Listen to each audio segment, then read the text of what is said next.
જય માતાજી મિત્રો, આજે ફરી એકવાર આપણે ત્રિકમ સાહેબની સમાધિ છે ત્યાં દર્શન કરવા માટે આવ્યા છીએ. અને હું તમને બતાવું કે સંત શ્રી ખીમ સાહેબ મંદિર જોઈ શકો છો તમે.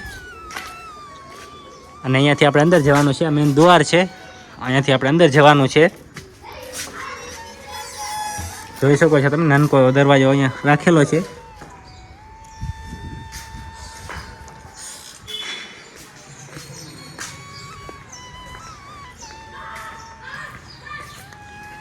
આપણે અહીંયા એક વારના તો આવી ગયા છીએ, પણ આપણે અરે બીજી વારના આવ્યા છીએ.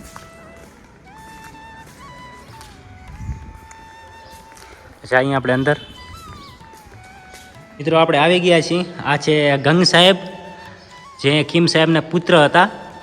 જોઈ શકો છો એમની સમાધિ આવેલી છે. અને આ છે ત્રિકમ સાહેબ, જોઈ લો, આ ત્રિકમ સાહેબની સમાધિ છે. અને આ છે ત્રિકમ સાહેબના ગુરુ ખીમ સાહેબ. આ ખીમ સાહેબની સમાધિ અહીંયા આવેલી છે, જોઈ શકો છો તમે.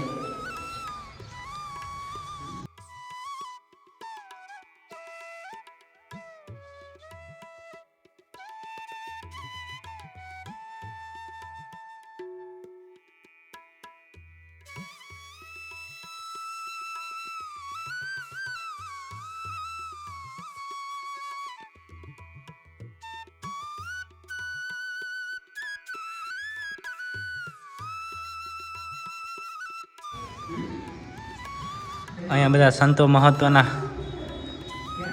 ફોટા છે, તમે જોઈ શકો છો.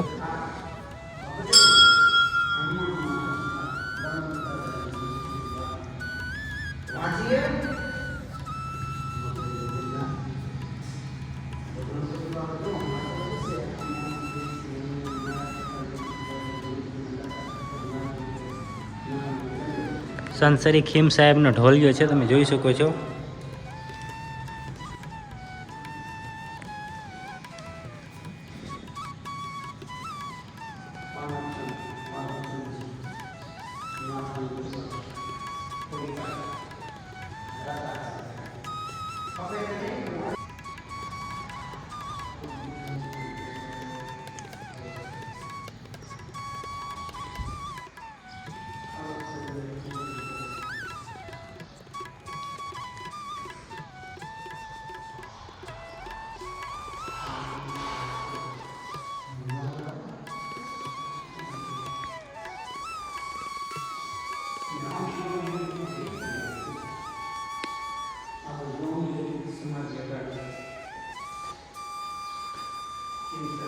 તો મિત્રો આપણે ઇતિહાસમાં કહી દઉં હતું કે જ્યારે ત્રિકમ સાહેબ અહીંયા સમાધિ લેવા માટે આવ્યા ત્યારે એક આંબલીનું ઝાડ હતું.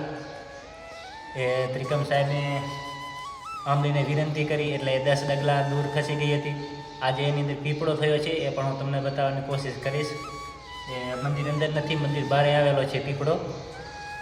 બાકી ત્રિકમ સાહેબની સમાધિ અહીંયા આવેલી છે, અને ખીમ સાહેબની સમાધિ પણ અહીંયા આવેલી છે, અને ગંગ સાહેબની સમાધિ પણ અહીંયા આવેલી છે. તો કોઈક દિવસ રાપર આવો તો અહીંયા દર્શન કરવાનું ભૂલતા નહીં. જરૂરથી તમે અહીંયા આવજો. તમે જોઈ શકો છો મિત્રો કે આ છે પીપળો, જે આંબલી હતી, આંબલીની ઝાડની અંદર આ થયો છે પીપળો. જો તમે આજે આ પીપળો એટલો બધો મોટો છે કે મંદિરથી પણ મોટો છે, તમે જોઈ શકો છો. એટલો બધો મોટો થઈ ગયો છે, જુઓ તમે.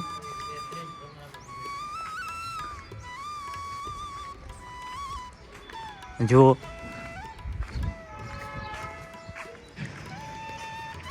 આજે આટલો બધો આ પીપળો મોટો થઈ ગયો છે.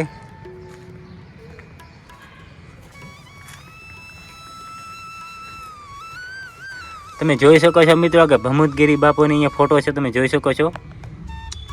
આ છે ભમુદગીરી બાપુ. આ પીપળાનું થડ છે ત્યાં રાખેલો છે.